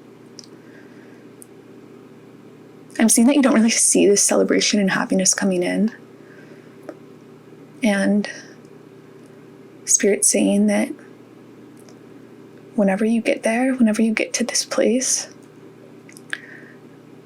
at this point in time, you're going to have this confidence. The Queen of Cups will be flipped over, and the High Priestess will be flipped over, and you'll see why everything worked out the way it did.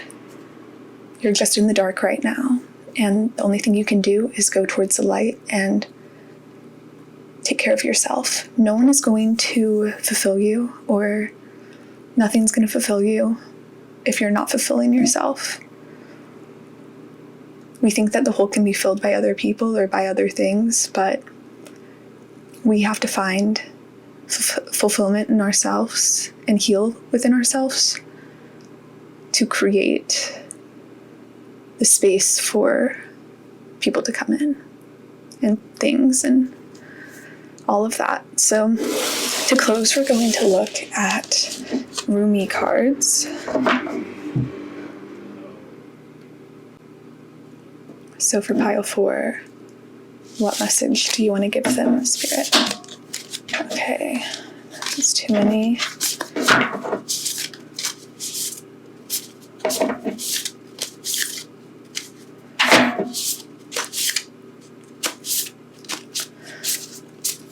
Oh, this. Okay. Passion for purpose.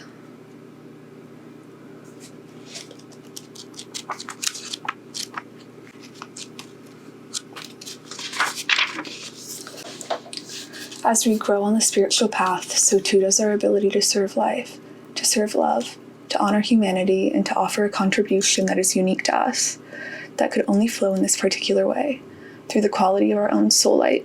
Every light holds its own beauty, and every light has a particular task to fulfill on the divine path of life. I was talking about going to moving towards the light in your life. That's really cool. To help us remember this, lest we get too easily distracted by the pain and stress that happens in life, we were given an inbuilt reminder.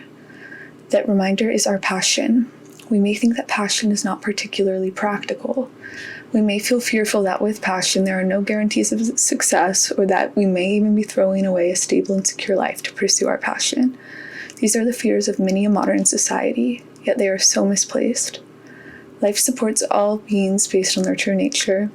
The birds are given air in which to fly, and fish are given water in which to swim. Plants are given light of the open plains, or darkness of the damp rainforest, depending on their needs for growth. Different flowers flourish in different environments. Bees have wings that are very small but powerful enough to move with such speed and rotation that their heavy bodies can fly. Each aspect of creation is given what it is required, so it may become what it is meant to be, for its unique destiny to be fulfilled. So it is with humanity. Each one of us has something in our hearts that means something to us. It is irrelevant whether it seems practical or a recipe for success or not. We are simply meant to be what we are, to serve life faithfully from a place of honoring the truth of our true nature, that which we genuinely feel passionate about, and to allow for life to naturally support growth according to our genuine nature.